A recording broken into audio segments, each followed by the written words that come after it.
CPFL Cultura.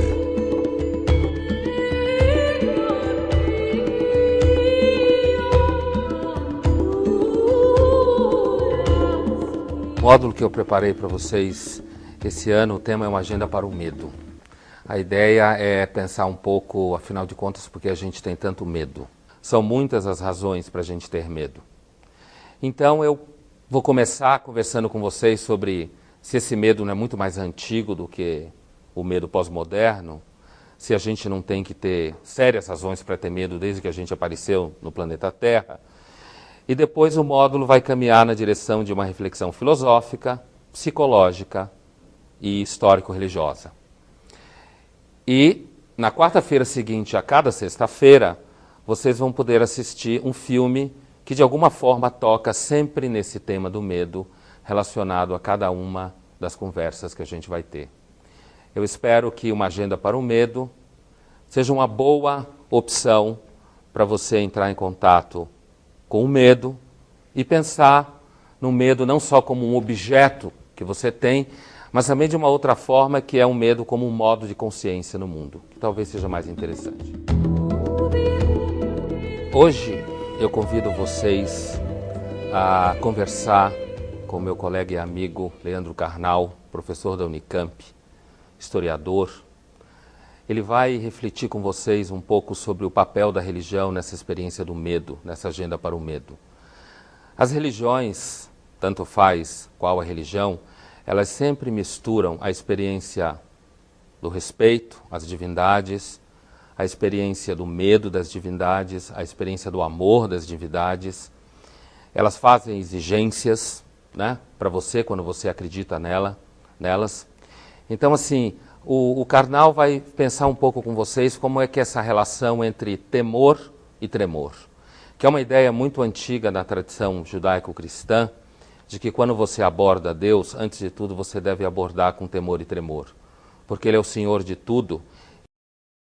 A minha formação inclui história das religiões, e o professor Pondé começa a me perguntar sobre o Deus de Israel e a covardia.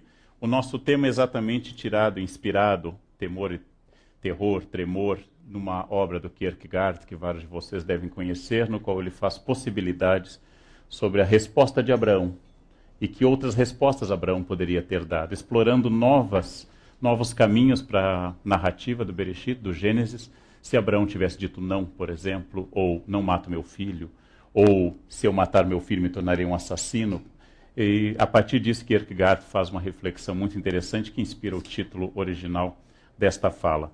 O binômio religião-medo, a relação entre dois conceitos, ou seja, a tranquilidade causada pela crença na existência de um ser ou de seres superiores.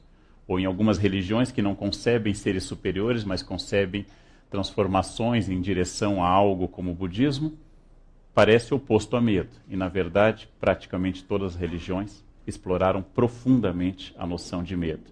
Eu vou enfatizar mais na nossa tradição judaico-islâmico-cristã e não enfocar tanto outras religiões que me interessam muitíssimo, como o hinduísmo ou o budismo, mas hoje eu vou enfocar muito mais na tradição ocidental. É possível imaginar ou supor que, inclusive, nós pudéssemos falar de dois deuses presentes na tradição. O Deus de Abraão fala diretamente com ele, de forma muito informal. O Deus de Abraão o visita, Abraão manda cozinhar pães para Deus. Abraão é um anfitrião de um Deus que lhe aparece e diz: sai da tua terra, de um Deus que não explora muito o medo de Abraão, dá ordens, não é questionado, faz promessas, mas tem uma relação muito pessoal. Passados alguns séculos, possivelmente 5 ou 6, o Deus de Moisés é um Deus que aparece na montanha, jogando raios, destruindo com facilidade pequenos deslizes, como um dos membros da família de Arão, que erra no altar e é destruído pelo fogo do altar divino. Um Deus que aparece que precisa tirar sandálias, um Deus que aparece na montanha de forma teatral, um Deus que inspira muito mais temor, um Deus que envia morte com a mesma facilidade com que envia benefícios e milagres. Parece que nós estamos falando de dois deuses, mas isso não é apenas na tradição do monoteísmo judaico. Na derivação mais imediata do monoteísmo judaico, que é o cristianismo, Jesus também aparece representado de duas formas, Com frequência, nas mais antigas representações da imagem de Jesus, ele é o bom pastor. Nas catacumbas de São Marcelo e São Calixto aparece o peixe, o pelicano e o bom pastor. Símbolos antiquíssimos de Jesus. E nas imagens romântico kitsch do século XIX, é frequente Jesus aparecer em cenários paradisíacos conduzindo ovelhas.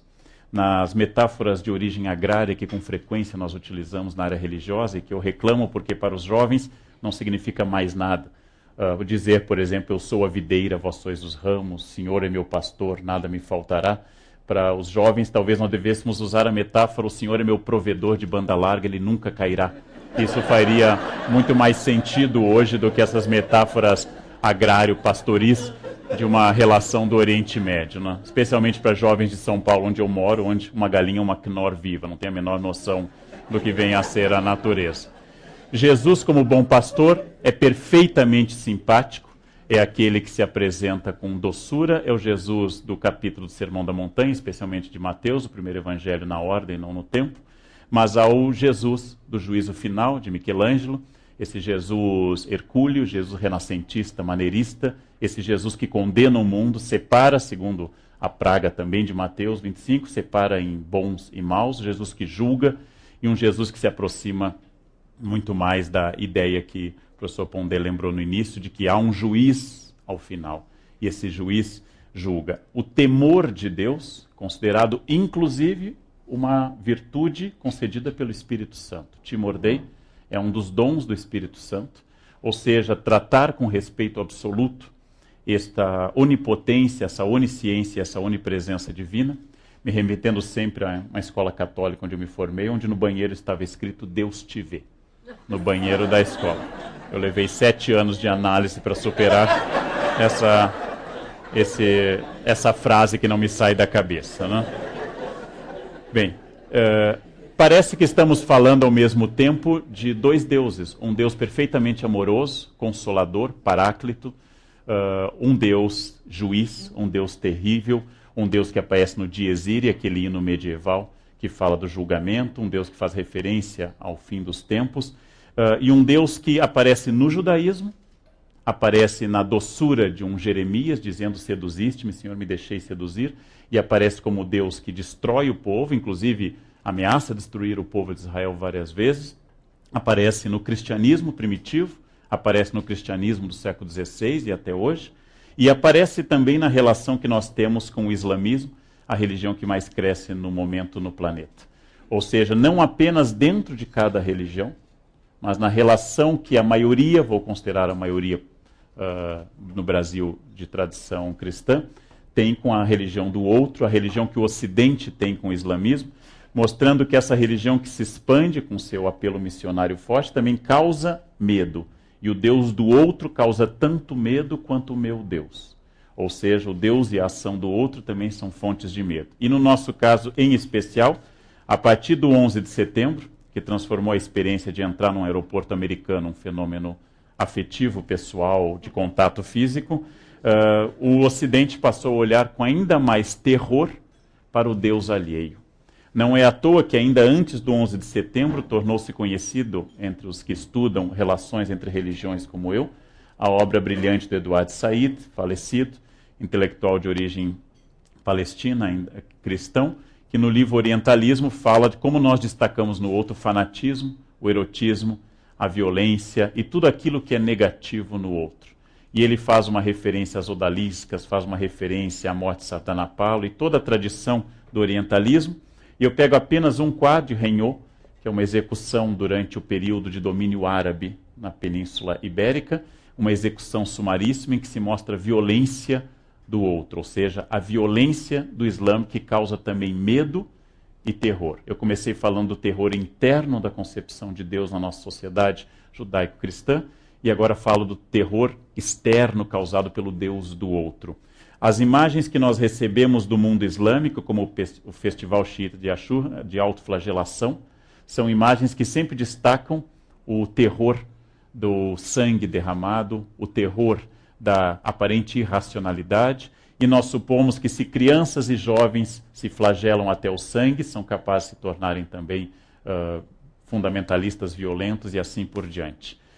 Há uma tradição no Ocidente que eu sempre enfatizo, inspirado no Said, mas indo um pouco além do que ele diz, que é uma tradição da seguinte ordem: a violência entre nós, e ninguém nega que ela existe e seja forte, a violência entre nós só pode ser uma violência acidental.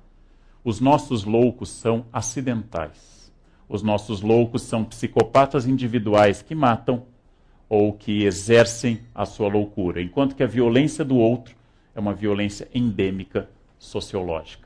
Ou seja, tendemos de forma preconceituosa, e isso é um equívoco absoluto, a achar que sim, temos violentos, mas esses violentos são psicopatas individuais. E o outro é violento, ou seja, a sociedade do outro é violenta endemicamente. Eu vou dar alguns exemplos que particularmente me perturbam nessa visão, pegando um pouco do fundamentalismo cristão norte-americano. Uma das mais famosas apresentadoras de televisão dos Estados Unidos, Ann Coulter, diz, por exemplo, esta frase de uma infelicidade particular. Talvez nem todos os muçulmanos sejam terroristas, mas todo terrorista é muçulmano. E eu volto a lembrar uma característica inquietante, que quando aparece no jornal um atentado do ETA ou do IRA, não aparece nunca a expressão terrorismo católico ou terrorismo cristão, malgrado ETA e IRA serem terroristas de países de origem cristã. Ou seja, quando o outro comete um atentado, eu culpo a sociedade. Quando um de nós comete um atentado, isso se torna algo individual. George Bush, aquele que nós achávamos um mau presidente até a ascensão do filho, disse que não sabe se todos os ateus pudessem ser considerados cidadãos. Não, talvez nem patriotas, né? Essa é uma nação sob Deus. Em teoria política, dizer que alguém não pode ser patriota por ser ateu chama-se teocracia. Em teoria política, significa que George Bush pai está pensando exatamente como pensavam os basileus de Bizâncio ou os governantes egípcios. Ou seja, quem não acredita na divindade do governante não pode exercer a cidadania naquele país. Na verdade, é inquietante esse tipo de afirmação. O filho dele diz uma frase ainda mais grave.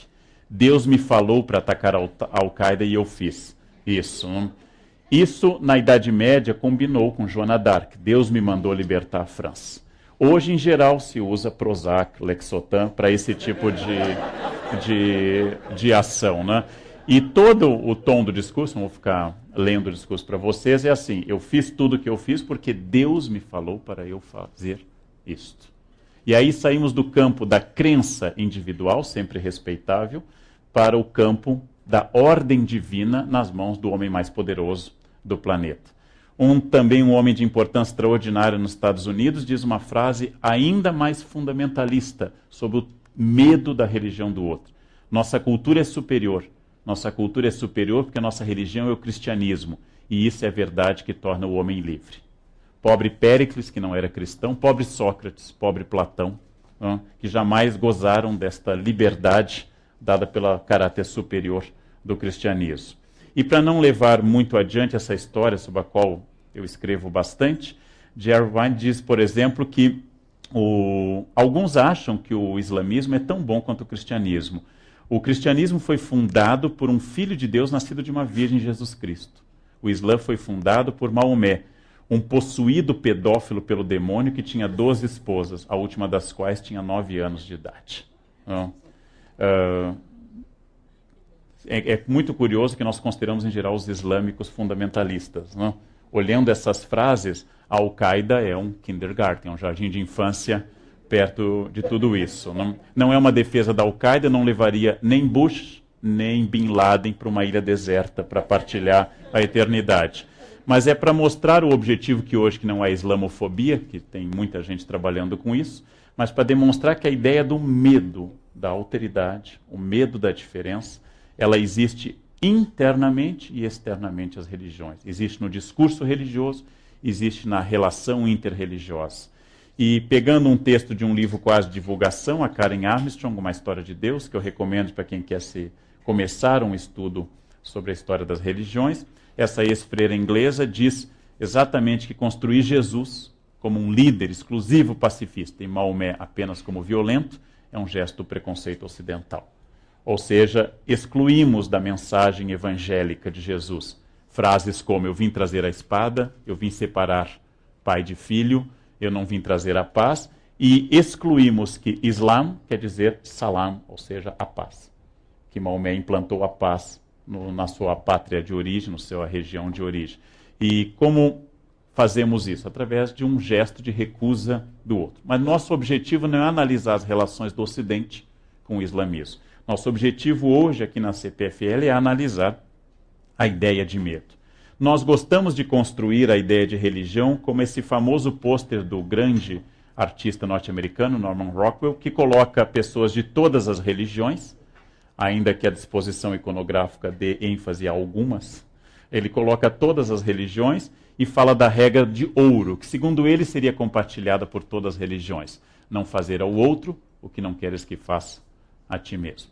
Essa regra que seria compartilhada pela Torá, pelo Corão, pelos evangelhos e por toda a tradição religiosa, para ele unifica as religiões e faz parte de um discurso que a gente chamaria de fenomenologia, ou seja, todas as religiões são basicamente iguais. Porém, eu vou trabalhar com a ideia de que o medo é uma parte da religião em si e parte da relação das religiões com o outro.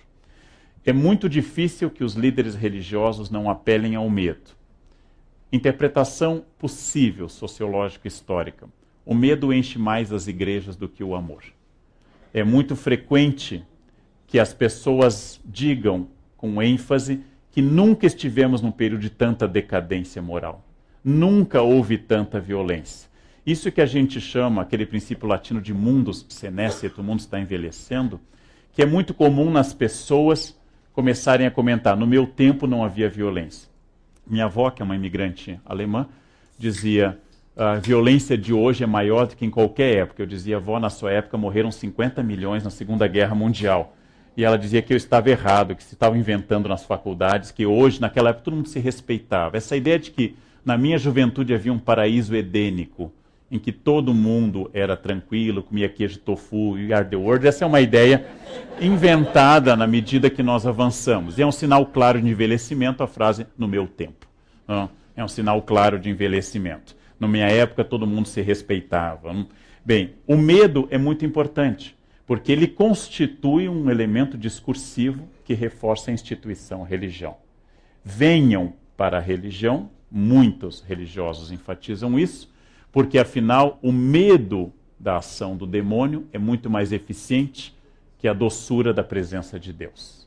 É muito mais fácil supor grandes caravanas, marchas e manifestações se eu imaginar que nós estamos no fim dos tempos, que nós estamos, por exemplo, o cristianismo, Jesus está voltando, ou para o islamismo o imã escondido do xiitismo está presente de novo, ou de que o Messias judaico vai voltar, ou de que em qualquer tradição nós estamos vivendo o final dos tempos.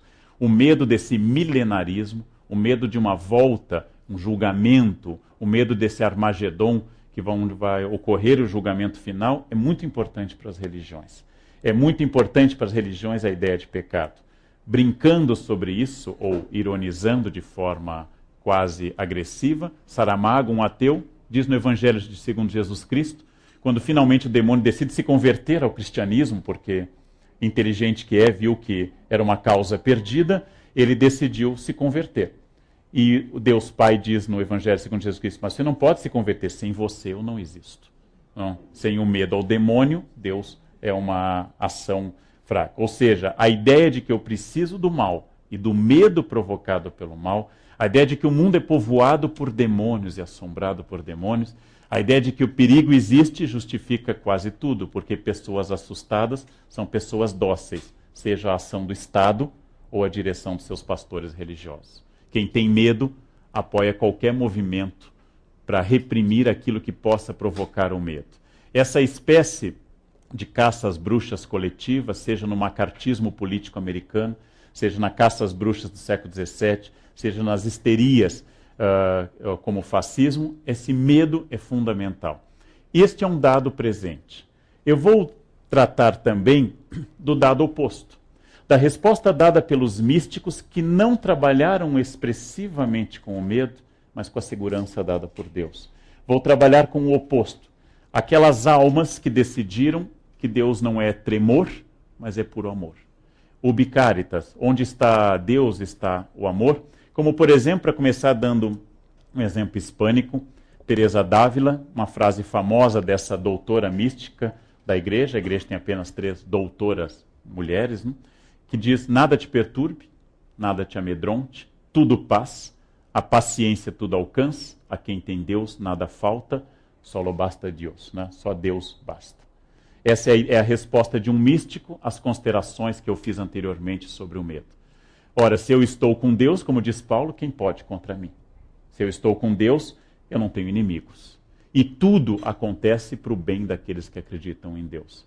Para mim, não é tão difícil entender os místicos, é mais difícil entender os não místicos, porque a religião oferece o consolo para tudo, da morte de uma criança a um genocídio, de uma violência até um acidente, a religião oferece para tudo. O religioso tem uma resposta que o tranquiliza sempre.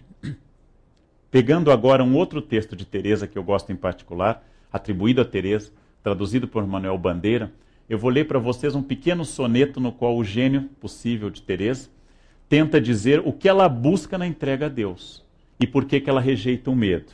Diz a santa doutora de Ávila: não me move, meu Deus, para querer-te, o céu que me has um dia prometido, e nem me move o inferno tão temido, para deixar por isso de ofender-te. Ou seja, ela exclui no primeiro quarteto qualquer ideia de que o medo ou a recompensa do paraíso seja a causa da fé dela. Tu me moves, Senhor, move-me o ver-te, cravado nessa cruz e escarnecido. Move-me no teu corpo tão ferido, ver o suor de agonia que ele verte. Essa linda rima entre verte e o verbo com pronome verte que o Manuel Bandeira captou com genialidade. Moves-me ao teu amor de tal maneira, completa ela, que a não haver o céu ainda te amara, e a não haver o inferno te temera. Nada me tens que dar porque te queira, que se o que ouso esperar não esperara, o mesmo que te quero te quisera. É lindo, né? É irritante quando a gente encontra alguém muito mais inteligente que a gente, mas muito mais. É irritante, né? Especialmente pela nossa capacidade, que eu chamo, quase todos nós temos a inteligência Salieri.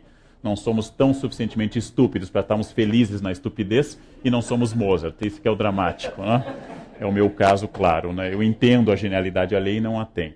Então, o que está dizendo Teresa? Eu não tenho medo de Deus. Existe o inferno, mas não houvesse inferno, eu ainda assim amaria a Deus. Ela não expressa isso dentro da lógica da escolástica clássica, que seria o seguinte: porque a entrega a Deus não é uma entrega de submissão? Porque diziam os teólogos escolásticos, Deus é da mesma natureza do homem, Deus é da mesma essência, e a entrega a Ele não é a negação de mim, mas é o encontro com aquilo que eu sou. Ou seja, obedecer a Deus não é submeter-se, mas é encontrar a sua própria essência. E por isso que o timor Dei, o temor de Deus, não é como o temor dos homens, o temor da autoridade ou qualquer outro temor, não é um temor diante do que me submete, mas é um temor de não corresponder àquilo que eu sou propriamente. Ou seja, é uma interpretação distinta dos medos que eu citei anteriormente. Lembrando a vocês, hoje 25 de julho, dia dos motoristas, parabéns a todos, mas o dia do motorista é assim porque é o dia de São Cristóvão. E Cristóvão, segundo uma lenda geográfica cristã, era um gigante de força descomunal. E Cristóvão queria servir ao rei mais forte de todos. E diz essa lenda da legenda áurea de Jacques de Voragine, um arcebispo italiano medieval, que primeiro serviu ao rei mais importante do seu tempo. E quando viu o rei fazendo o sinal da cruz diante da citação do demônio, Cristóvão ficou assustado e disse, mas ele tem medo de algo, ele tem medo do demônio. E procurou o demônio. E passou a servir ao demônio com sua força descomunal. Acompanhando o demônio, um dia viu o demônio numa estrada se afastando de uma cruz. E disse, então ele tem medo de algo mais forte também. Ele tem medo dessa cruz. Procurando um ancião que recomendou que ele ficasse atravessando pessoas de um lado por outro, por isso ele é o padroeiro dos motoristas, atravessando através de um rio, e para encontrar a personagem que fazia temer ao demônio, que fazia temer ao rei. Finalmente, um menino, numa noite de chuva tempestuosa, pede a Cristóvão que o carregue nas costas. Cristóvão, contrariado, o carrega. E, finalmente, vai sentindo um peso extraordinário, quase não suporta, apesar da sua força. Cristóvão chega do outro lado espantado e pergunta quem ele é. Ele diz, eu sou aquele que todos temem e você carregou comigo os pecados do mundo. Essa ideia de que a religião também é o pecado, o medo. A religião também é um risco. A religião também é um vale de lágrimas, como diz o Salve Rainha, ou um vale da morte, como faz referência ao Salmo de 23. É uma tradição antiga que talvez nasce naquele local que mais aproximou as pessoas de Deus, que é o deserto. Se vocês nunca tiveram a experiência do deserto, é muito curiosa. A experiência do deserto significa um calor imenso durante o dia e à noite a temperatura despenca abruptamente. O céu se torna estrelado de uma intensidade que nós não desconfiamos nas cidades. Os sons são muito intensos, sons que cortam a falta de tudo no deserto. E esta solidão do deserto leva as pessoas, em geral, a pensar muito em Deus. Não é à toa que as nossas 3 religiões monoteístas, islamismo, cristianismo e judaísmo, nascem no deserto. E nascem no medo da solidão do deserto. Não é à toa que é no deserto que o cristianismo primitivo produz sua primeira experiência de relação com Deus. Por exemplo, São Paulo de Tebas, que ao redor de um deserto na região do Egito atual, a Tebaida, no século III, funda uma experiência em que eu me retiro do mundo, visando a salvação da minha alma e o contato com Deus, e me torno, então, uma parte integrante desse deserto.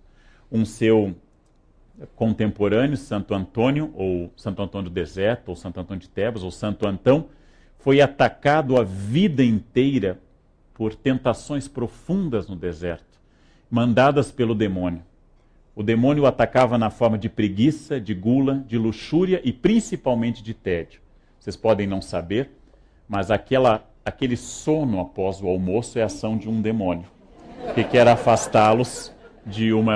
Existe um demônio para cada tipo de tentação, e aquele que dá depois do almoço é um demônio específico que ataca as pessoas. Pode ser espantado com cafeína. Esse demônio atacou Santo Antônio durante uma vida inteira e ele resistiu bravamente, a ponto de ele ter sido representado na história da arte, como vocês estão vendo esse lindo quadro do Bosch, Hieronymus Bosch, que representa Santo Antão tentado, ou então no surrealismo contemporâneo de Salvador Dalí, Santo Antão sendo tentado por forças terríveis dia e noite. Segundo uma leitura bastante irônica do Flaubert, Santo Antão foi tentado toda a sua existência, e o demônio aparecia na forma de mulheres, na forma de tédio, na forma de luxúria variada, de comida, e Antão resistiu a tudo. No final da sua existência, o demônio se retira derrotado da cova de Antão, e Antão então se ajoelha e agradece a Cristo, dizendo, finalmente me tornei um santo. O demônio sorri e volta, não? Porque ele havia, enfim, deslizado na última das tentações, que é a tentação da vaidade de ser santo. Não é à toa que a vaidade é o primeiro pecado, é aquele que derrubou Lúcifer do céu. Lúcifer se achou bonito, e o espelho é um instrumento de Lúcifer. Saibam disso hoje à noite, ao olhar. O espelho é um instrumento de Lúcifer, porque a vaidade é o grande pecado. Uma outra personagem do deserto, Santa Maria Egipcíaca, vai nos introduzir uma outra relação da recusa do mundo e do medo diante da salvação, sem citar os santos exóticos como os santos estilitas. Santa Maria Egipcíaca havia passado sua vida em depravação absoluta, havia sido uma mulher de índole depravada, e um dia, tocada por uma experiência mística, se converte e passa a morar sozinha no deserto até sua roupa se decompor e seu longo cabelo cobrir o seu corpo, e finalmente ela encontra um santo no fim da vida, e ela desenvolve este caminho que é muito forte nessa tradição do deserto, chegar a Deus controlando o corpo. Jejuns profundos, jejuns longos, sacrifícios, cilício, castigos, chicote, etc., e traduz uma força dentro do cristianismo que eu devo ter medo do corpo. O inimigo. O corpo é inimigo do caminho para Deus. E dentro da religião cristã, como havia na judaica, como há na islâmica também, o corpo passa a ser a matéria que perece e passa a ser também um inimigo. Não é à toa que 2 explicações distintas para isso, uma que eu recomendo muito do Peter Brown, Corpo e Sociedade, sobre o qual eu fiz uma resenha quando saiu esse livro há muito tempo, que diz que essa é uma herança do platonismo. O platonismo, ao negar a realidade sensível, empírica, acabou negando o que o mundo romano dava como prazer e acabou traduzindo isso como o cristianismo neoplatônico. E um autor que hoje é menos lido do que o Peter Brown, Erich Fromm, no Dogma de Cristo, diz que essa recusa do corpo é a transferência da culpa do indivíduo para a culpa social, e o local dessa culpa, o local do pecado, é o corpo. E assim surge uma tradição ascética que de alguma forma vem até hoje, nas recomendações religiosas de islâmicos, de judeus, de cristãos, de que eu tenho que, para ter contato com Deus, controlar o corpo, seja por práticas rituais, como por exemplo o jejum, a penitência, o pouco sono. Dormir muito é uma instigação do demônio também. Não fazer penitência torna o corpo senhor da minha vontade. E vem uma lógica do deserto, que é a lógica de que, negando os prazeres deste mundo, eu acabo me preparando para a bem-aventurança eterna. Ou seja, passando fome, frio e dormindo pouco, a tal ponto que Francisco de Assis chega a pedir desculpas no fim da vida ao irmão corpo, porque tinha tratado muito mal, eu vou atingir o paraíso. Isso acaba remetendo à ideia da aposta de Pascal. Bem, se Deus não existe, os religiosos perderam 70, 80, 90 anos de vida, mas se Deus existe, os ateus perderam a eternidade. Então é a famosa aposta entre duas possibilidades, entre eu perder uma vida fugaz, passageira, ainda mais breve no passado do que hoje, e finalmente ganhar a eternidade. Em relação a essa tradição neoplatônica, essa tradição de ênfase na negação do corpo, ênfase no medo diante da salvação da alma, ênfase no discurso de um juiz duro, que vai perscrutar abertamente a vida de cada um, surge a crítica poderosa, demolidora, quase anárquica neste caso, do alemão Friedrich Nietzsche, que diz num trecho do Et Homo, pego aqui a tradução do meu colega da Bahia que lançou um recente Et Homo, que diz: a noção de Deus foi inventada como antítese da vida. Nela se resume numa unidade aterradora tudo que é nocivo, venenoso, caluniador, todo o ódio da vida. A noção de além de mundo verdadeiro só foi inventada para depreciar o único mundo que há, a fim de não mais conservar para a nossa realidade terrestre nenhum objetivo, nenhuma razão, nenhuma tarefa. Na voz demolidora de Nietzsche, existe a crítica absoluta à religião como fonte apenas de medo. E ele continua, faço questão de pegar esse trecho para dar o sentido, a noção de alma, de espírito e, no fim das contas, de alma imortal, foi inventada para depreciar o corpo, para torná-lo doente, sagrado, para conferir a todas as coisas que merecem seriedade na vida, ou seja, as questões de alimentação, de moradia, de regime intelectual, os cuidados aos doentes, a limpeza, o clima, a mais aterradora indiferença. Em vez da saúde e a salvação da alma, isto é uma loucura circular que vai das convulsões da penitência à histeria da redenção. Não é à toa que Nietzsche ficou louco, né? Era absolutamente uma crítica demolidora da ideia que se concebeu de cristianismo após Paulo. E encerra Nietzsche dizendo: e a noção de pecado, e com ela a noção de medo, foi inventada ao mesmo tempo que o instrumento de tortura que a completa, a noção de livre-arbítrio, para confundir os instintos, para fazer da desconfiança com relação aos instintos uma segunda natureza. E não é à toa que a crítica dele diz que ao canalizar o medo para o corpo e ao tornar o corpo inimigo de todos, o cristianismo prestou um desserviço à humanidade. Essa crítica seria estranhíssima, e eu gosto de apresentar sempre todos os lados envolvidos numa discussão, ainda que de forma, neste caso, passageira, seria estranhíssima a um dos fundadores da teologia cristã, Agostinho, que ao falar do Deus que arde no seu coração, representado inclusive com frequência com o coração na mão, ele vai dizer não a relação de medo, mas vai dizer: tarde te amei, beleza sempre bela, tarde te encontrei.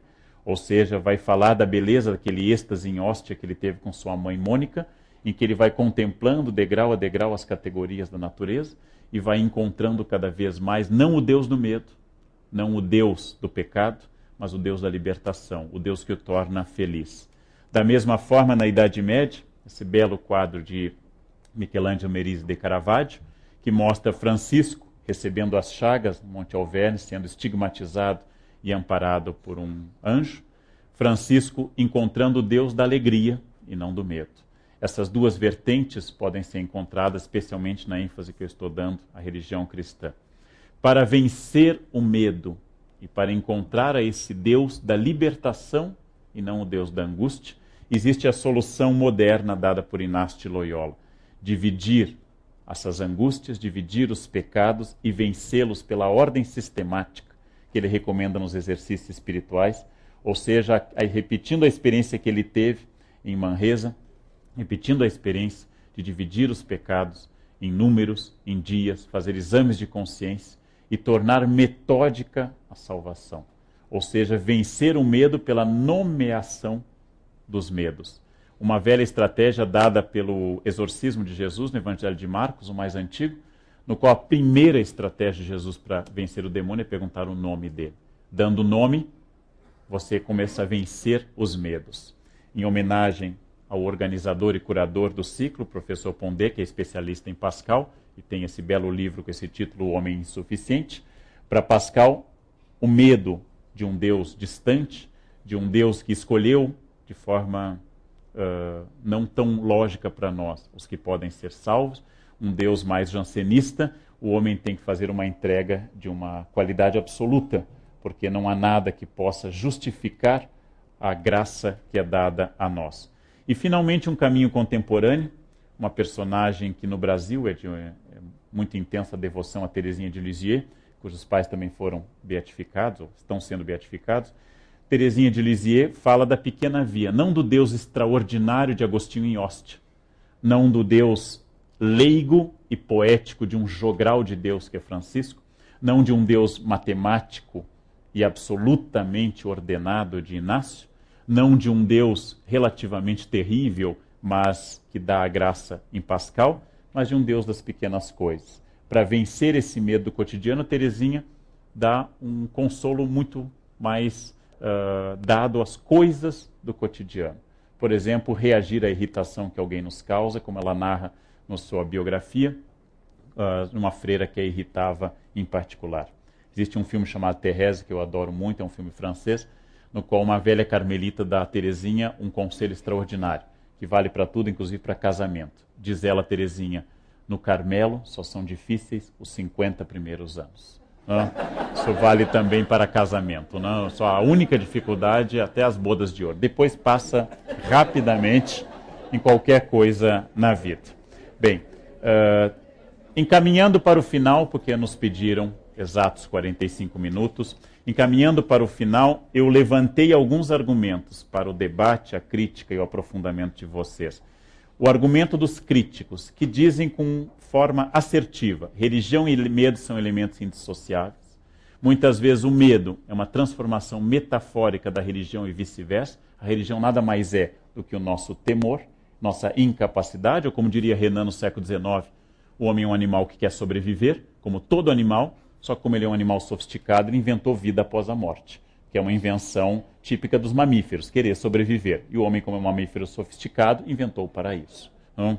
E para os místicos, não. O timor Dei, o temor de Deus, é libertador da alma. Ou seja, temer a Deus, coisa que os místicos não negam, que se deva temer a Deus, mas é libertação para a alma, diferente do temor da autoridade, diferente do temor da regra, da lei ou de qualquer sistema.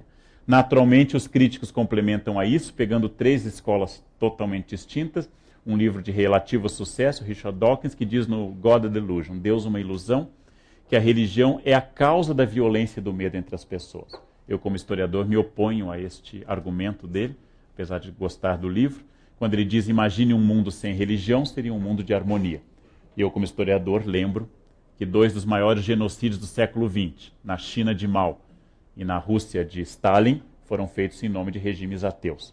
Que, infelizmente, a violência não pode ser abolida se abolindo Deus. A violência é feita em nome de Deus, em nome do Estado, em nome da razão de Estado e em nome do ateísmo também. Infelizmente, ela é um pouco mais estrutural. Seria mais fácil se fosse assim. Para Freud, que daria um outro curso, para o qual todo este medo nada mais é que uma neurose. Afinal, quem acredita em coisas que não existem, alma, fantasmas, Deus, só pode ser um neurótico. Uma das características da neurose é tornar concreta coisas que não existem. Não há diferença entre a criança que teme o monstro debaixo da cama e o adulto que teme Deus. É uma neurose. E, finalmente, Nietzsche, que eu comentei com vocês, que construiu a ideia de que o cristianismo nada mais é que um platonismo para as massas e uma maneira de apresentar o reflexo de vários medos nossos. Com isso eu queria ter apresentado, nesse tempo curto, que agora nós aprofundaremos com questões, eu queria ter aprofundado duas escolas totalmente distintas e que podem ser matizadas ao infinito. De um lado, aqueles que dizem que religião e medo não são complementos, mas são formas de libertação. E outros que dizem que religião nada mais é que uma forma de tentar controlar aquilo que vem das cavernas de Lascaux até nós, controlar o medo, a incerteza do futuro. Essas duas tendências, a religiosa e a crítica religiosa, convivem na disputa pela alma das pessoas ou pela posse das pessoas, e o meu objetivo hoje era apresentar de uma forma introdutória como este conceito, medo e religião, seja na relação com o Islã, seja na relação interna do cristianismo e do judaísmo, produzem de forma sistemática a nossa cultura. Nossa cultura é fruto da consolação dada pela religião, que produz arte, poesia, e nossa cultura é dada também pelo medo provocado pela religião, que produz inquisição, caça às bruxas ou islamofobia. E nós somos frutos dessa dupla paternidade, de um Deus consolador e de um Deus terrível. Bom, e por hoje era só. Muito obrigado.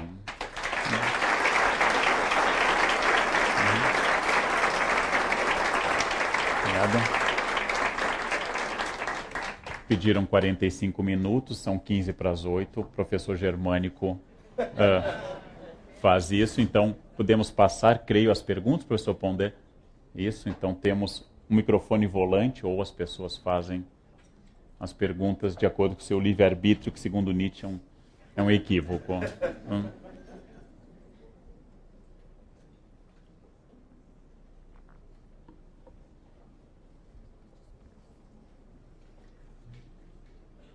A primeira é sempre a mais difícil.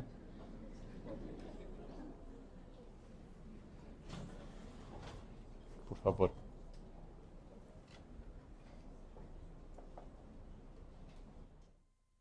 Boa noite. Primeiramente, parabéns pela palestra, excelente. Eu queria fazer uma pergunta. É possível, na sua visão, ao ser humano, viver sem crença?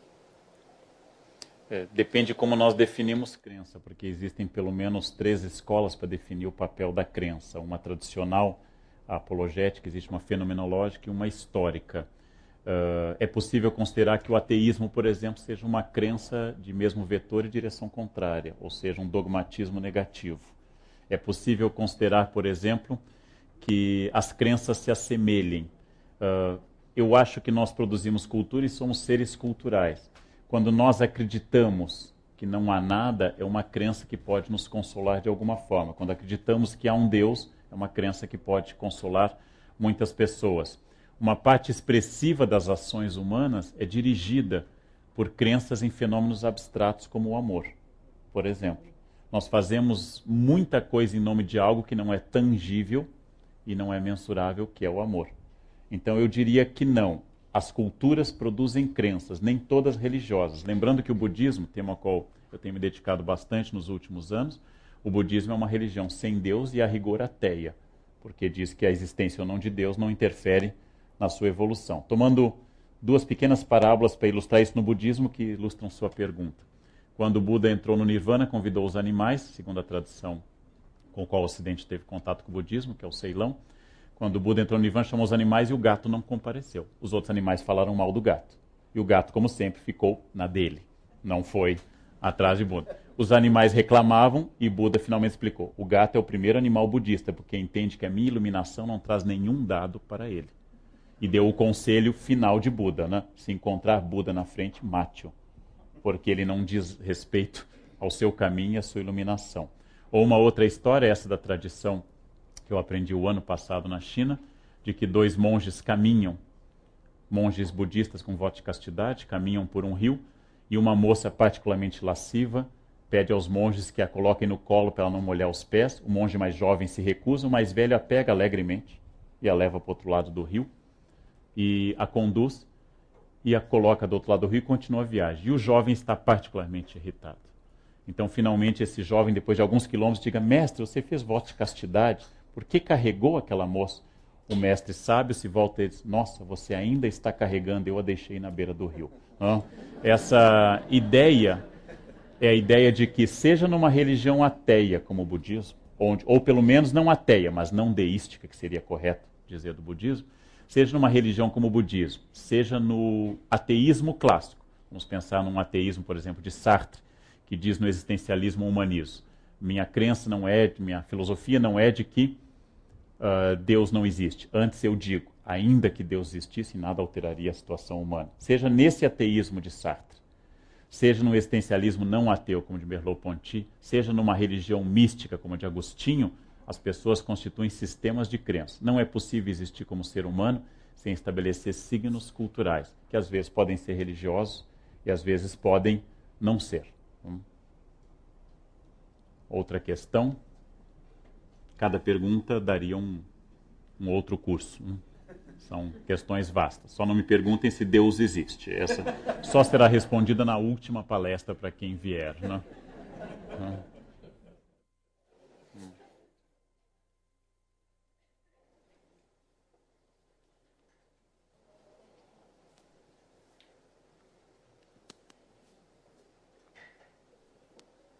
Por favor.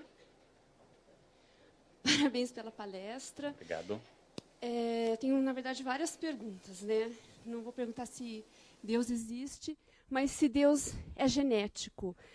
No sentido, existe, você que estuda esse tema, existe alguma cultura no Pacífico, uma ilha no Pacífico, algum lugar onde Deus não faça parte?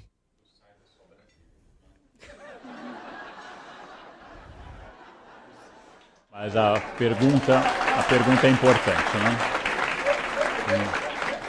A sua pergunta é mais importante, né? Eu não tenho conhecimento, e tomo isso tantas referências de Marcel Mauss como Malinowski, de nenhuma cultura estruturalmente ateia. Inclusive, o ateísmo, ao longo dos séculos, é sempre escasso. É um fenômeno escasso. O ateísmo nunca é dominante em nenhuma cultura e pode ser substituído ou pode ser, reemplaçado, pode ser recolocado de várias formas. Exemplo, os comunistas criaram, e eu visitei em Moscou, o Museu do Ateísmo. Há um Museu do Ateísmo em Moscou. Mas colocaram a múmia de Lenin como uma relíquia religiosa, visitada como se fosse uma relíquia religiosa. Os que pensam sobre isso dizem que se trata apenas de compensação. Sempre haverá uma crença, de qualquer jeito. A escola histórica, a gente chama de escola analítica romana, que é que eu trabalho, ela vai dizer que cada um vive a sua crença religiosa ou não religiosa de uma forma específica. E eu não posso dizer que um xamã da Sibéria, um pai de santo do Brasil ou um jesuíta alemão tenham a mesma capacidade no sentido de estrutura de crença. Cada um concebe a sua crença de uma forma. Mas, de fato, e a sua questão é importante por isso, nós não conhecemos nenhuma cultura que seja estruturalmente religiosa. E nós tendemos a ler nas culturas fatos religiosos. Quando encontramos enterros do Paleolítico acompanhados de amuletos, nós tendemos a dizer que é para acompanhar o morto na outra vida com energia positiva. Mas como não há escrita no Paleolítico e nenhum documento ou testemunho, esta é uma interpretação nossa, jogada sobre o passado. Bom, então a maneira como eu concebo religião e a maneira como eu concebo a relação com Deus, ela é muito variável, mas de fato ela existe em todas as culturas. E ela reprimida, a religião tem o que eu chamei num artigo, que vai ser publicado em breve, de efeito Chantilly, batendo cresce. Quanto mais se reprime a religião, mais ela cresce. O fato de haver repressão a uma determinada religião faz com que ela aconteça de forma extraordinária. Como eu escrevi um artigo há alguns anos, quando do atentado à imagem de Aparecida, os religiosos deveriam saber que toda vez que alguém ataca uma imagem, quando alguém quebra, como quebrar a imagem de Nossa Senhora da Conceição Aparecida, está dizendo que aquela imagem é muito importante. Porque a única coisa que pode atacar de fato uma religião é a poeira, e não o ataque iconoclasta. Não? Existe na Basílica de Guadalupe, no México, voltei há poucos dias do México, um crucifixo retorcido, por causa de uma bomba colocada diante da imagem de Guadalupe, e a bomba foi aparada pelo crucifixo que entortou. O crucifixo está conservado numa urna de cristal e com a seguinte frase embaixo: o filho salvou a mãe. Ou seja, o ataque à religião costuma provocar reações ainda mais religiosas. E quando alguém duvida da ética ou da probidade de um religioso, de um bispo ou de uma bispa qualquer, sem citar nomes, quando alguém chega a conduzi-los às barras dos tribunais, por incrível que pareça, malgrado o tartufismo absoluto das personagens, existem as pessoas que os defendem e dizem que é perseguição e injustiça. É extraordinário. O Lacan terminou sua vida dizendo que talvez não existam psicanalistas no futuro, mas haverá padres. Porque são questões. Eu sempre recomendo às pessoas que a confissão é mais barata que a psicanálise e garante a absolvição ao final, ao contrário da psicanálise, né? A sua outra questão, por favor. Eu sou psiquiatra e também sou estudiosa da meditação e do Vedanta. Então, na minha prática clínica, como psiquiatra infantil de adultos, eu me deparo todos os dias com a questão do medo, né? As crianças com as fobias infantis, os adultos com as síndromes do pânico. Então, o medo é um estado fisiológico que é importante que exista, até para a gente poder se defender dos perigos reais. E a capacidade de sentir amor, paz, também parece que é um estado que pode ser acessado e que qualquer um pode atingir, né? E é interessante, estudando a fisiologia desses estados, que a frequência respiratória é diferente, né? Então, a frequência respiratória do medo ela é muito curtinha, tudo. E se a pessoa for um meditador, um yogi, e conseguir mudar o padrão respiratório numa situação de medo, ela sai daquele estado. Então, a minha pergunta é assim, se há religiões que têm fomentado, promovido mais o acesso a essa banda larga, né, a esse estado de paz, né, e como é que isso pode caminhar daqui para frente? Assim, tradicionalmente, né, o medo tem sido utilizado, mas se as religiões também não poderiam ter mais um papel na promoção da paz, né? E completando, você falou assim que não é à toa que 3 religiões monoteístas surgiram em regiões desérticas. E as religiões surgidas nas florestas, né? Assim, conviver, nascer, viver assim, em contato com uma floresta tropical, isso inspira um outro tipo de visão de Deus? Sem sombra de dúvida, o meio é muito importante para indicar o processo formativo de uma teogonia. Não podemos entender a teogonia grega de Hesíodo sem entender o ambiente, por exemplo, das invasões dóricas. Não podemos entender a vocação de Abraão sem entender o que é um povo de deserto. Não podemos entender Maomé sem a caverna de Hira, onde ele recebe a ordem de Gabriel, lê, e ele tem que reconhecer ao anjo: eu sou analfabeto, não sei ler. Ou seja, o meio é muito importante. Você sabe que os historiadores, diferente da sua área profissional, desconfiam mais das realidades fisiológicas. Os historiadores são mais culturalistas em geral, pelo menos eu sou. Então eu considero que existe uma realidade biológica, mas a leitura que eu faço dela é cultural. Então, quando você diz, e tomando apenas para a distinção entre a sua ciência e a minha área, que eu não sei se é uma ciência, que é a história, que se pela respiração eu posso vencer o medo, é similar ao processo de que pela reza do rosário eu posso vencer a tentação, ou pelo jejum da Sexta-feira Santa eu possa vencer tal e tal tentação, ou pelas 9 primeiras sextas-feiras do Sagrado Coração eu possa atingir uma graça específica. Ou seja acreditando na respiração, ou na miopatia, ou na reza do rosário, eu continuo estabelecendo funções, em geral eficientes, para poder vencer o medo. Mas isso eu posso afirmar com mais tranquilidade. A religião é polissêmica, significando, sendo um signo aberto, ela pode ser utilizada para praticamente tudo.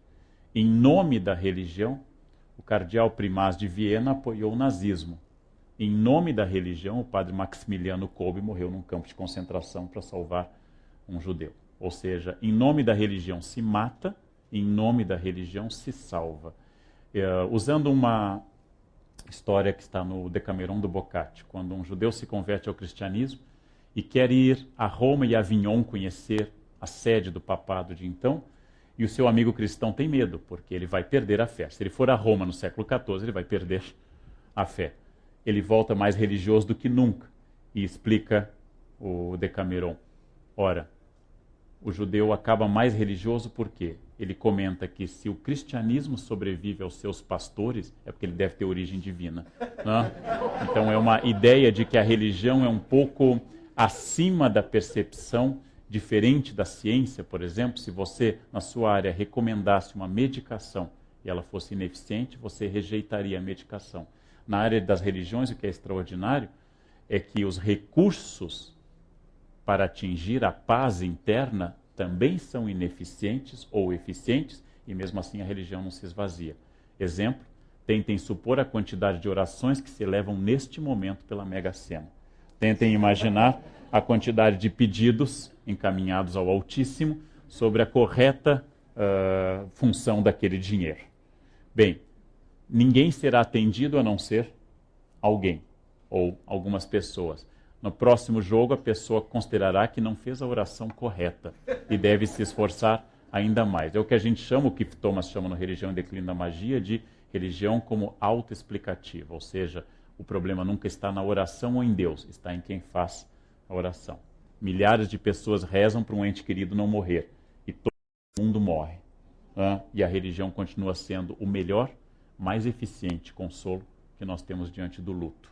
Então, diante de um luto, eu jamais posso dizer a alguém, bom, fulano era formado de átomos que se dissolveram agora na natureza, não há nada que lamentar, porque afinal todo mamífero completa um ciclo reprodutivo e pronto. Ninguém, não, agora eu aceito a morte da minha mãe.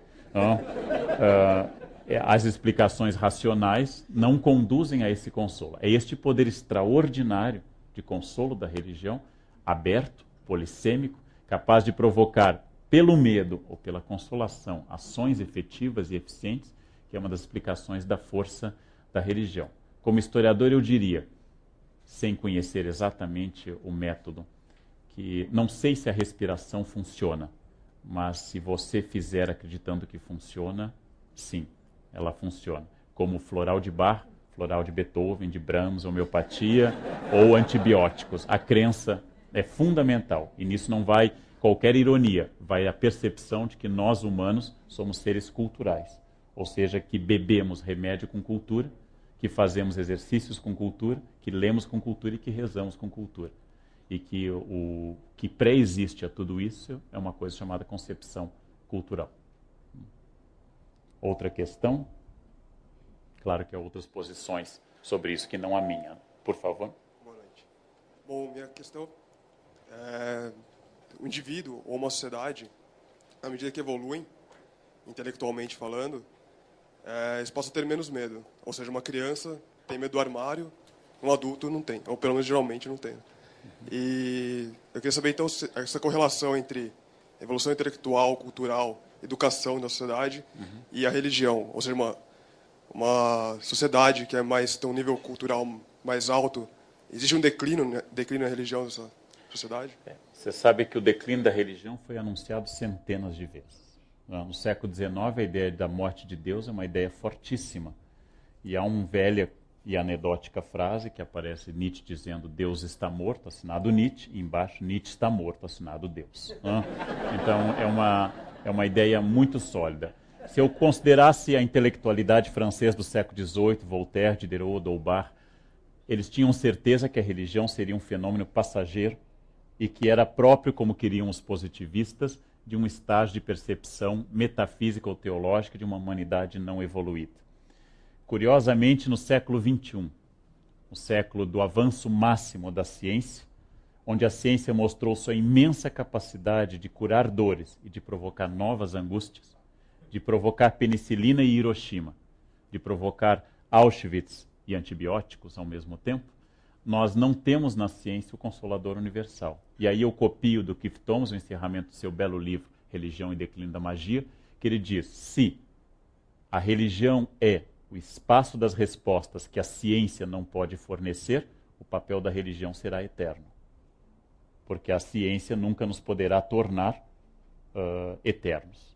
Resultado, eu não acredito em evolução, não acredito que nós estejamos mais avançados do que há 200 anos, eu acredito em transformações tecnológicas, eu acredito que a nossa capacidade tecnológica nos tornou mais aptos a matar mais gente em menos tempo, que os grandes genocídios não são da Idade Média, mas são do século XX, o armênio, Tutsis e Hutus, o judaico, testemunhas de Jeová, homossexuais em campos de concentração.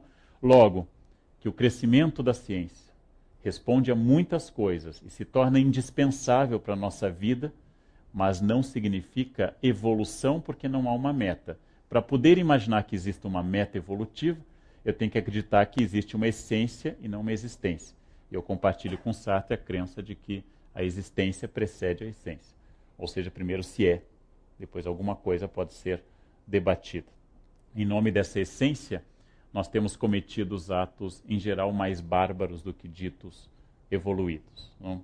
Então, ao contrário do que talvez indique a questão, não acho que a religião tenda a desaparecer no mundo tecnológico. Pelo contrário, a religião é muito forte em ambientes absolutamente urbanos, desenvolvidos, e ao contrário da década de 60, quando se anunciava uma nova era no qual a religião institucional não tinha mais o papel, o início do século XX é o início da reafirmação de valores religiosos, ainda mais talvez do que no passado.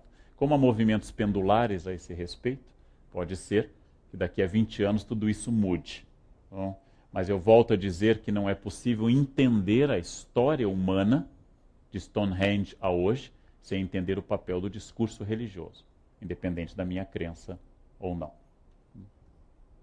Outra questão? Complementando apenas uma coisa da sua dúvida. A criança acredita no monstro no armário. Os nossos medos ficam mais sofisticados.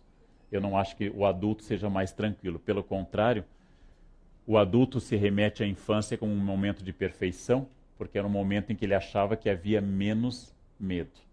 A ideia da infância como uma época dourada, como no poema de Casimiro, Ai que saudades que eu tenho, é uma invenção de adulto. Nenhuma criança do planeta acordou pela manhã aos 8 anos dizendo, como eu amo ser criança. Não? Pelo contrário, todas querem crescer. Porque quando se é criança, não se dá conta que janeiro é o mês de férias. E hoje, para mim, janeiro é IPTU e IPVA. Isso é uma diferença brutal. Não? Então, a infância, na verdade, é um período com outros tipos de medo. Ou, como se diz tradicionalmente, o que varia ao longo da vida dos homens é o valor dos brinquedos, e não a função lúdica do brinquedo. Não? Os homens continuam brincando até o fim da vida, só que o valor dos brinquedos muda bastante.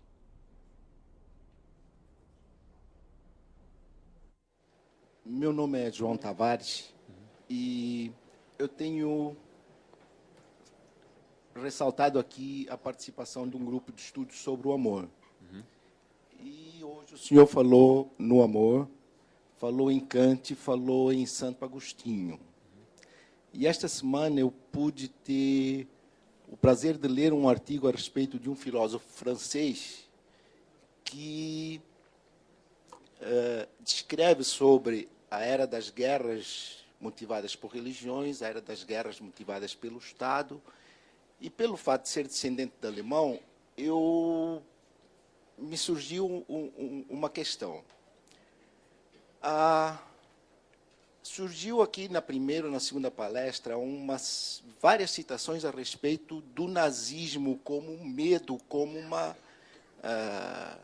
um flagelo que aconteceu com muito boas intenções.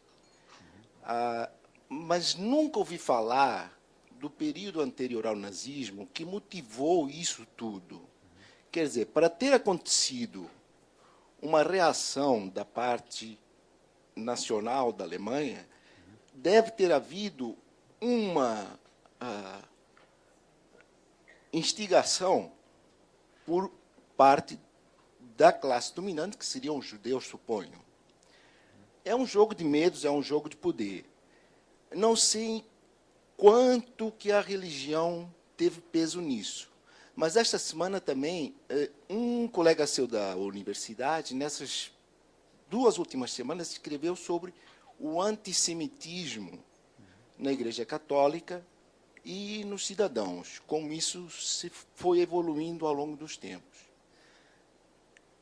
É inquestionável o papel social da Igreja em termos de cultivar relações sociais. E, segundo Marx, as relações sociais são a pedra-chave de toda a teoria dele. Sem as relações sociais, nada do que ele escreveu tem algum sustento, né? Embora tenha acontecido muito a respeito do que ele criou e tenham modificado muito daquilo que ele disse e feito as barbáries que acabou de nomear aí Lenin e Mao e outros no gênero, a verdade é que ele também disse que enquanto eu, como ser amado, não puder fazer entender, enquanto eu, amando uma pessoa, não me fizer sentir um ser amado, então eu estou fadado ao desastre. Seria o amor uma nova matéria a ser estudada, a ser desenvolvida, no sentido de esclarecer os medos, as relações de poder, uma nova forma de se falar, né? Houve 4 palestras anteriores em que se falou muito em desconstrução, né? É uma palavra muito interessante e é uma palavra revolucionária. O meu medo é que a desconstrução, hoje, seja uma palavra vã como foi nos anos 60 a palavra liberdade, sabe? Mas me parece que o amor está começando a tomar um conteúdo forte no sentido de ser uma nova cultura, inclusive na África, dos países de língua portuguesa, os rituais da igreja eles já são feitos em conjunto com as populações, os rituais das populações nativas. Enquanto os rituais da igreja são muito mais sérios, muito mais dados a cultivar os medos, os rituais das populações nativas são pura dança, pura batucada no meio das igrejas católicas, sabe? Então, eu não sei se isso já não é uma forma de manifestação do amor a mudar relações sociais. Desculpe eu ter me alongado tanto, nunca me alonguei. É que realmente a sua palestra foi muito esclarecedora e eu não tenho como, sabe, pelo fato de falar em Kant, pelo fato de ter falado em Santo Agostinho e no amor, eu realmente tenho uma certa... necessito de um certo esclarecimento a respeito disso, sabe? Porque normalmente o amor é entendido como uma coisa de maricas, sabe? Quando se fala nisso, a pessoa dá gargalhada, sabe? E realmente é uma coisa séria, uma coisa que as pessoas precisam cultivar, né? Porque não é só o Bush que faz isso em nome da religião, muitas beatas fazem coisas piores em nome dela também, né? Naturalmente, o tema do amor pode ser tratado historicamente. Eu não citei Kant em nenhum momento, because I can't. Não, por vários motivos, não posso. Mas a ideia do amor ela é estudada historicamente. E o amor não existe para um historiador. Existem concepções de amor.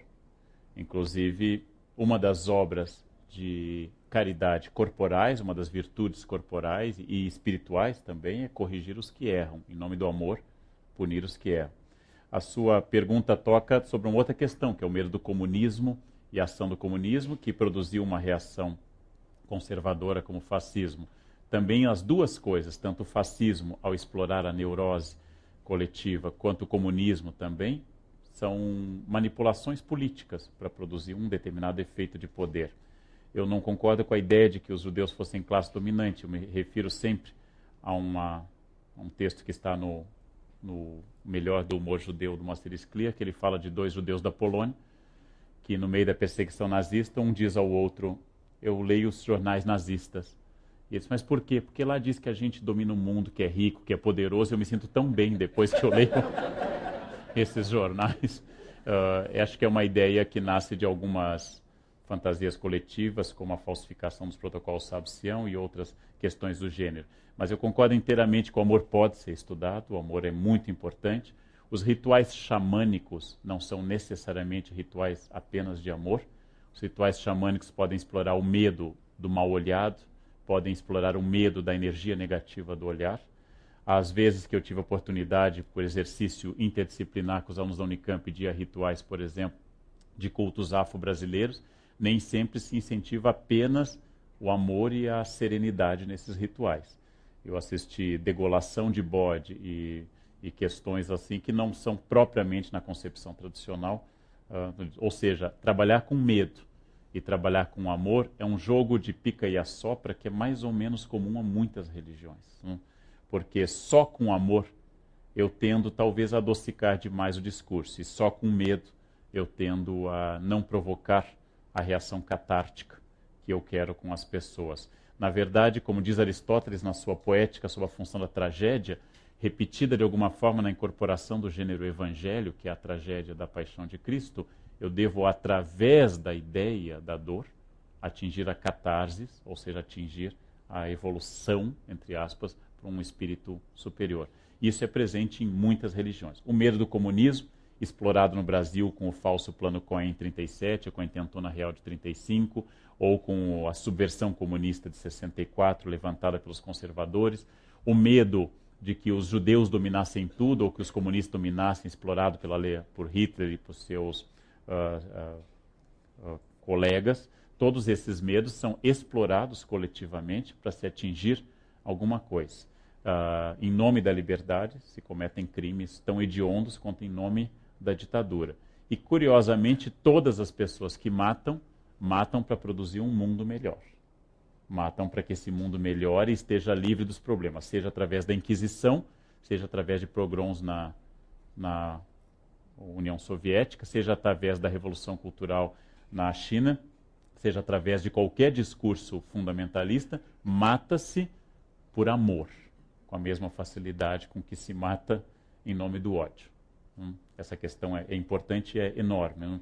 Mas, de fato, o amor não só pode, como é estudado pela história. A noção de amor, uma colega minha, Mary Del Priore, tem um livro sobre a ideia de amor no Brasil.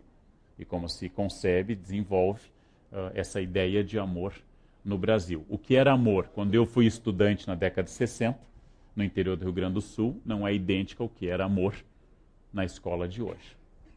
E as pessoas, tanto na década de 60 no Rio Grande do Sul, quanto hoje, querem amar seus alunos. E cada um com um projeto distinto. E, curiosamente, nós sobrevivemos a estes afetos. Né? Curiosamente, nós sobrevivemos a essas explosões de amor sistemáticas sobre nós. Né? A pior vingança sobre alguém é casar-se com a pessoa. Né? É a vingança mais duradoura e mais influente. Né? Outra questão, por favor. Micrófono.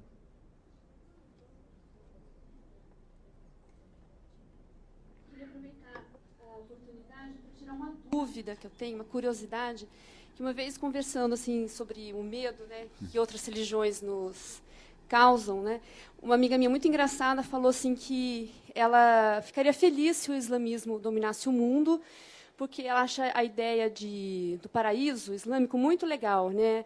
Morrer, ir para o céu, e lá ela teria 72 homens árabes, lindos, musculosos. O homem teria 72 virgens, ela não. Né? Então, mas de onde você tirou essa ideia, né? Que a nossa padrão ocidental, né, de igualdade, ela já automaticamente generalizou. Então, eu queria saber qual que é a imagem para os islâmicos de paraíso, assim, é só para o homem e para a mulher, né?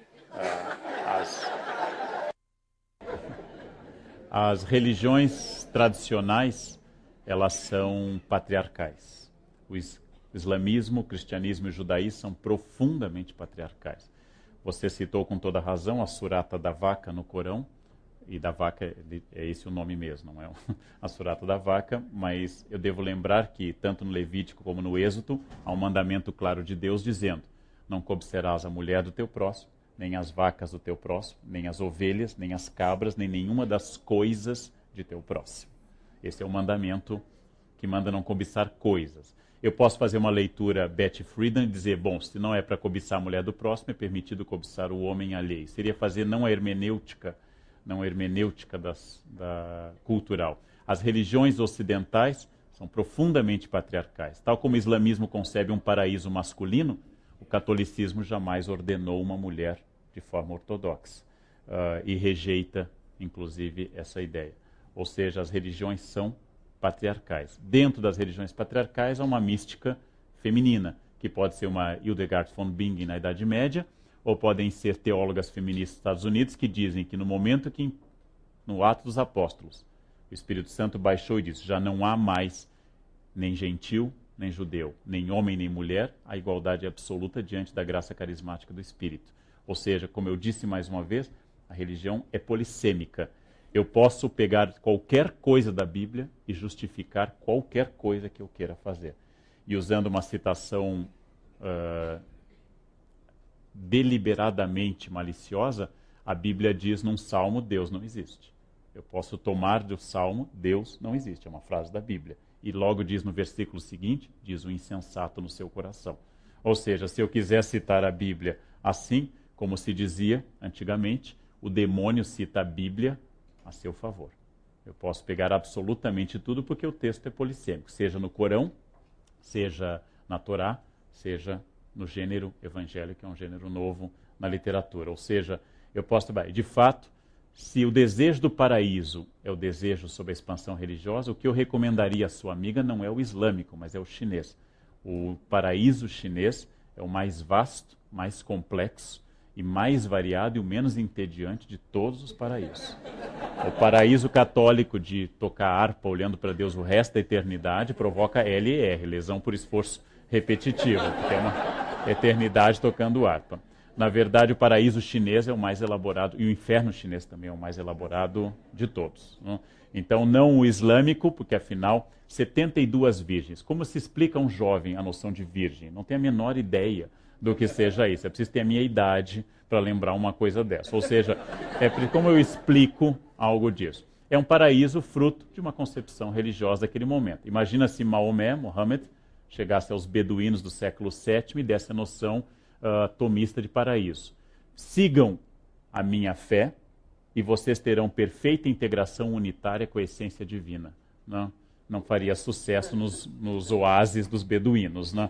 Agora, sigam a minha fé e vocês terão virgens a seu dispor por resto da eternidade, faz mais sucesso. Como diz Tomás de Aquino, a graça supõe a natureza.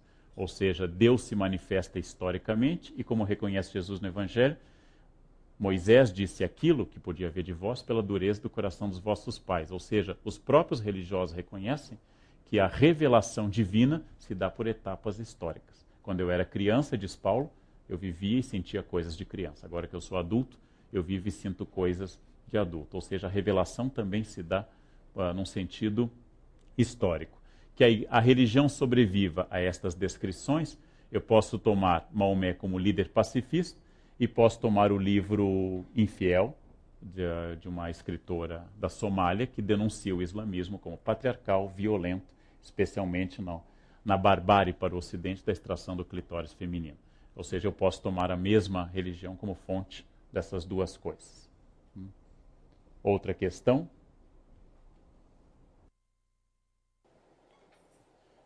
Boa noite. Boa noite. Eu tenho visto muito o medo ser dito aqui como se fosse uma coisa isolada. Mas você acredita que o medo pode ser separado do poder político? Os deuses não existiram, nem os medos por si só, não foi uma coisa metafísica dos homens. Ele foi um instrumento forte de poder. Em nome dos deuses se matou, os deuses e os ritos eram as tradições do direito e uma série de coisas relacionadas a isso. Portanto, os deuses não foram coisas que existiram simplesmente. Os seus representantes é que tinham poder e cometiam violência. Não eram as pessoas que cometiam violência. Né? Agora, outra questão, essa primeira pergunta dissociada do poder. E a segunda, você acha que é uma coincidência o fato dos filósofos do século XVIII começarem a negar, como Nietzsche negou, justamente quando se negava o poder, já se opunha, se dividiu o poder, se criou leis de limites ao poder. E nesse fim de início de novo milênio, agora temos aí o colapso do poder no mundo, fazendo essas barbaridades que você falou. Eu acredito que estamos num momento crítico em que nós vamos negar o poder e talvez negar também os deuses. Isso é que eu penso. É possível, eu acho que é um caminho muito rico de análise, associar a leitura das críticas às religiões às críticas aos sistemas políticos. Voltaire, educado no Liceu Louis Le Grand, por jesuítas, ou Fidel Castro, educado por jesuítas em Cuba, ou Maluf, educado por jesuítas no Colégio São Luís, em São Paulo, são todas personagens envolvidas de alguma forma com concepções de poder. Então, negar o poder e negar a Deus, eu nunca neguei na economia religiosa, ou seja, na maneira da percepção da gramática religiosa, que ela esteja envolvida com discursos de poder. Na verdade, as igrejas resistem aos místicos, não é à toa que Teresa d'Ávila, João da Cruz, Inácio de Loyola, todos foram presos pela Inquisição. A igreja tem uma resistência aos místicos porque os místicos escapam ao controle institucional. E os místicos, os possuídos, os que têm visões, os derviches, todos eles, toda a tradição mística, ela escapa ao poder. Religião e poder, tratado há séculos, desde a negação de Epicuro até os ateus atuais, que publicam livros como Deus uma Ilusão, é uma denúncia sempre de que religião foi instrumentalizada pelo poder. No momento que eu estabeleço uma instituição, eu estabeleço a necessidade de zelar por ela. Tomando, já que eu contei várias histórias hagiográficas, nos Fioretti de São Francisco, no final da vida, Francisco de Assis está morrendo e vendo a sua ordem penetrada por bibliotecas, mosteiros com bens e tudo aquilo que ele lutou contra em nome da irmã pobreza, da esposa castidade da irmã pobreza. Bastante deprimido no fim da vida, Francisco procura sua grande amiga Clara e chora diante dela, dizendo: tudo que eu fiz não presta, porque eu fundei uma ordem de pobreza e os poderosos tomaram conta desta ordem. Clara então sorri e diz a ele que ele tem que fazer o último voto de pobreza. O último voto de pobreza é abrir mão do seu legado, ou seja, eu fiz a minha parte, cada um faça a sua. Eu não controlo o meu legado, eu não controlo aquilo que vem depois de mim. No momento que eu tenho uma instituição, eu tento controlar por regras, normas, cânones e estatutos jurídicos essa instituição. Então, religião e poder é um fenômeno extraordinariamente associado. Mas quero lembrar que onde a religião não faz parte do poder, como a Igreja Ortodoxa na Rússia stalinista, ela curiosamente também sobrevive, demonstrando que algumas das energias da religião não estão associadas ao Estado apenas ou ao discurso oficial, mas sobrevivem. E assim que o Estado entra em colapso com o seu discurso ateísta oficial, a ortodoxia floresceu na Rússia pós-Gorbachev com uma força extraordinária. Como aconteceu na Polônia católica do cardeal Karol Wojtyła, como aconteceu, por exemplo, atualmente no Tibete, dominado pela China em relação à sua religião institucional budista. Ou seja, a religião é associada ao poder, mas o poder não é a instância final explicativa da religião. Esta é muito importante dizer as duas coisas para não parecer nem tanto de um lado, nem tanto de um outro. Outra questão? Pela brilhante exposição. E eu comecei a questionar, somando com o que eu tenho escutado, nos bastidores, que tem repercutido durante vários dias, com relação ao medo. Eu escuto muito, assim, Aldivan, tem me incomodado muito ir para a igreja, não vamos citar a igreja, mas ir para a igreja e voltar para a realidade e me deparar com as terapias alternativas, porque na minha religião isso é coisa do demônio. E aí, conversando em paralelo com outras pessoas, eu pude observar, mas olha, eu estou assim de paciente com o mesmo medo. E ouvindo a sua palestra, eu comecei a questionar, será que tem fatos semelhantes, antigos, que a gente possa pensar e refletir para ajudar nesse momento de transição, onde, de um lado, a fé, o medo, do outro, possíveis soluções encontradas através de florais, de acupuntura, de meditação. Será que tem coisa antiga que a gente possa rever para diminuir esse medo hoje? Será que a história pode ajudar? De que forma a gente pode contribuir? A história não tem uma função moral, ela não evidencia nenhuma lição moral. A história, como magistre ou magistra, aí para quem é restaurado, Vitae de Cícero, é uma história que hoje nós não compartilhamos mais disso. Porém, eu quero insistir num ponto que sua questão interessante traz à tona. É muito importante para as religiões oficiais ou pentecostais, ou ortodoxas, a existência de terapias alternativas. Você sabe que as religiões, na sua maioria de protestantes de inspiração pentecostal, rejeitam coisas como Harry Potter. Elas fazem um discurso forte, por incrível que possa parecer a vocês, Harry Potter é um inimigo da fé. Com a sua inocente varinha, ele tem sido alvo de pregações apaixonadas de pastores, porque ele estabelece um poder que não tem como fonte Jesus. A ideia de que a magia possa ser eficiente é a das religiões. Eu diria que de forma consciente ou inconsciente, de forma honesta ou desonesta, muitos líderes religiosos adoram a existência das terapias alternativas, porque elas significam que há contra o que lutar, há contra o que combater. O grande drama da história dos Estados Unidos, sobre a qual eu me dedico há bastante tempo, é que eles foram um país constituído em cima do medo de outras coisas. O medo da Inglaterra, depois o medo de bruxas, o medo da Inglaterra, o medo do comunismo e atualmente o medo do islamismo. O grande problema dos Estados Unidos, representado no romance Moby Dick, é que se não houver um inimigo externo como o Moby Dick, a tripulação entra em pânico. Se não houver aquilo que una, que é o medo, a população se mata. Porque se não houver aquilo que torne a todos, como na bela metáfora do filme A Vila, se não houver aquilo que una a todos em torno de uma paranoia, você não tem por que continuar unido.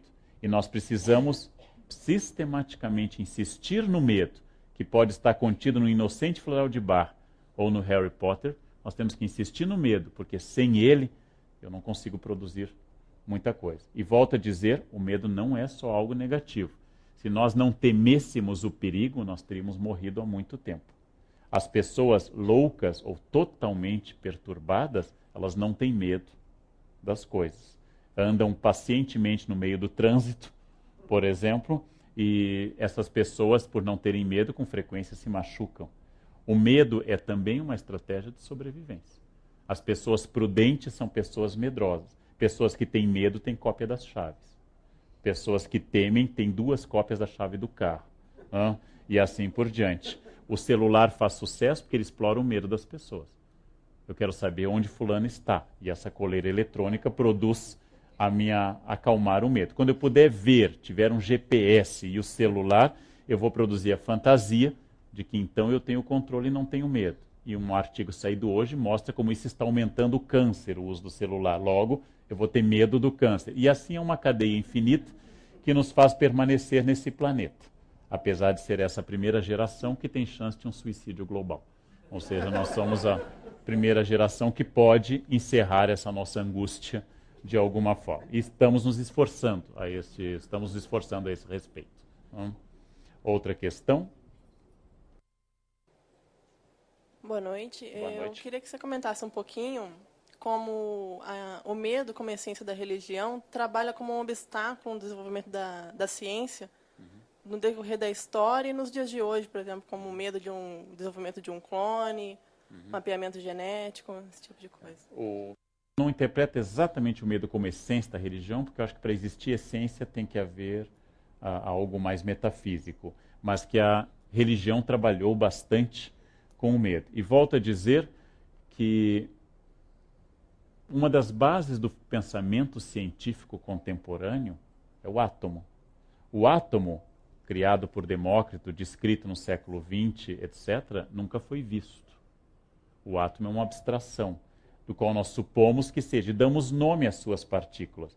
A pergunta é se o primo mobile que Dante criou no paraíso, no parte final do paraíso, de um Deus movendo e causa de todo o movimento, é menos ou mais abstrato do que o átomo que nós também nunca vimos, e indescritível nos 2 casos. Eu diria que ciência e religião, mais uma vez, são respostas distintas a questões distintas. Ambos podem causar muito mal às pessoas, e ambos poderiam eventualmente causar bem. Nem ciência, nem religião, nem psicanálise, nem mística, nem rosário, nem narrativa sobre o superego da pobre da mãe que causou todos os problemas de todo mundo para o resto da eternidade, podem ser em si coisas boas ou ruins. Elas são coisas que podem responder a angústias das pessoas. E as pessoas podem encontrar respostas a essa angústia num discurso ateu, podem encontrar resposta a essa angústia rezando, podem encontrar resposta a essa angústia meditando, fazendo o caminho de Santiago, ou trabalhando, ou fazendo... Porque o que é anterior à angústia da religião é o ser humano. Este é o conceito anterior à religião. E a nossa capacidade policromática, multiétnica e multifacetada de dar respostas às angústias é uma das coisas mais fascinantes do planeta. Ou seja, nós damos respostas muito criativas aos nossos medos e nomes muito criativos aos nossos medos. Então, voltando à pergunta que foi o leitmotiv da palestra, a provocação do meu colega e coordenador desse ciclo Pondé, o Deus de Israel não gosta dos covardes. Em geral, os covardes amam muito também o Deus de Israel, porque fornece a eles uma resposta muito interessante. Curiosamente, na concepção cristã, os tíbios, os que não foram nem bons nem ruins, não se destacaram numa coisa nem outra, ficarão antes da entrada do inferno, porque nem o demônio os quer. Ou seja, ficarão lá na antessala do inferno, segundo a Divina Comédia, porque os tíbios não são desejados nem por Deus, nem pelo demônio. Deus odeia a média. Deus quer as pessoas de destaque, não? Quer os polos a este respeito. E por que isso acontece no discurso sobre a média? Porque a pessoa média que não se destaca pelo bem e nem pelo mal, não dialoga com a essência, com a religião, ou seja, não dialoga com a questão de medo e redenção. Alguma outra questão? Antes que as pessoas desmaiem, por favor, por gentileza.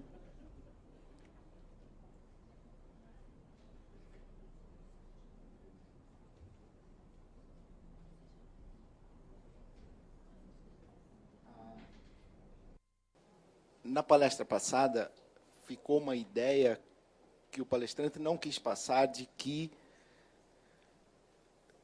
tudo que se move, tudo que é criado e tudo está a serviço da classe dominante do poder. Agora, acabou de falar alguma coisa mais ou menos parecida, ou não. No seguinte,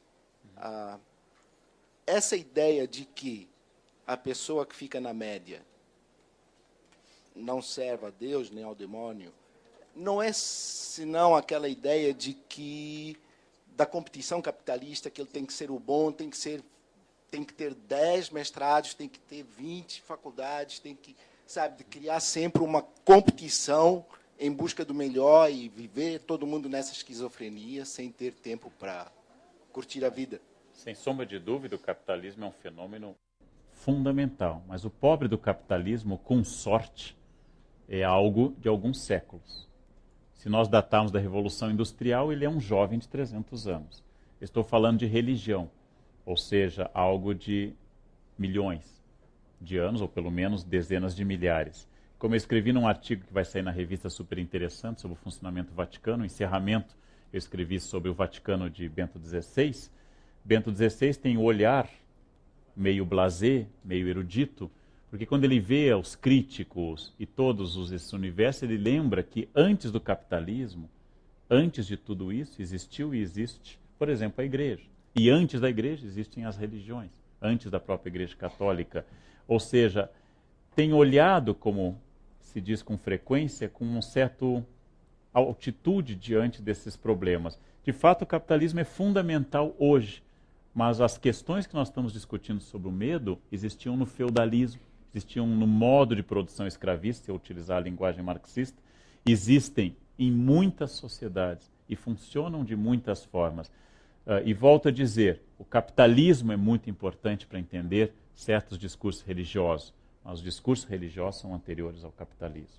E são, provavelmente, sobre isso não se pode fazer ciência nem afirmação, provavelmente também sobrevivam ao capitalismo. Porque se o capitalismo prosperar, haverá um Deus que causa a prosperidade. E se ele fracassar, haverá um Deus a quem recorrer na época da penúria. Né? E isso torna extraordinariamente útil, extraordinariamente importante. Né?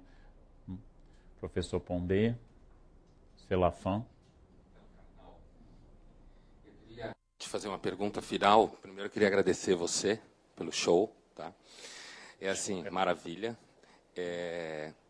Eu queria te perguntar o seguinte, inspirado pelo que você falou, a ideia de que, no final das contas, o ser humano sempre acredita em alguma coisa, e você estava nos falando de religião em relação ao medo, tem aquele autor inglês chamado Chesterton, que uma das frases, desses caras bons de frases, que ele dizia assim: o problema quando você para de acreditar em Deus não é nem tanto que você fica ateu, é que você acaba acreditando em qualquer bobagem.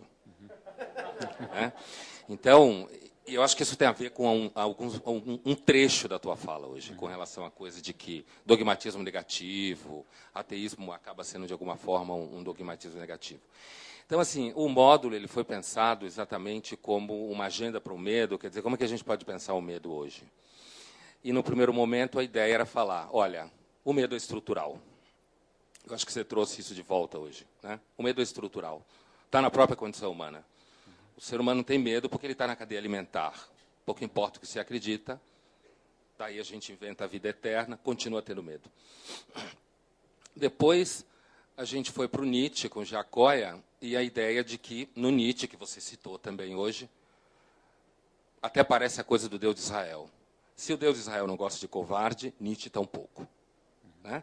Porque o Nietzsche faz uma enorme ode à ideia da coragem, de que você só sobrevive bem se você encarar o fato de que você está despencando num abismo e você tem que dançar enquanto despenca. Enquanto a maioria, ressentida, berra e geme justamente por causa do medo. Depois, a gente migrou com o Loparic para uma ideia de que hoje, mais especificamente, a gente tem uma sociedade, e é por aí que eu queria amarrar e te perguntar, que a gente não pode fracassar. Hoje a gente tem um medo que talvez, da forma como ele está estruturado no mundo moderno, a gente tem muito medo de fracassar, porque a gente tem que ter sucesso o tempo todo. A gente tem que ser bom.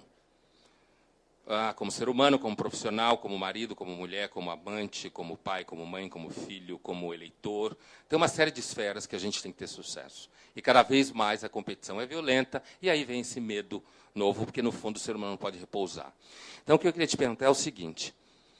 Lembrando da frase do Chesterton, que o problema não é nem de você deixar de acreditar em Deus, o problema é que você acaba acreditando em qualquer bobagem, a gente não teria acabado acreditando, dos últimos, grosso modo, 500 anos para cá, nesse processo modernizador, numa ideia de nova Atlântida construída pela ciência, pela razão, pela política, a ideia do Bacon, né, de que a gente ia construir um mundo novo pela razão, pelo conhecimento, pela ciência, pela política, blá, blá, blá.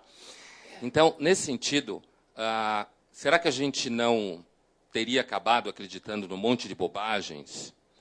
A bobagem seria a ideia de que a gente ia construir finalmente um mundo feliz.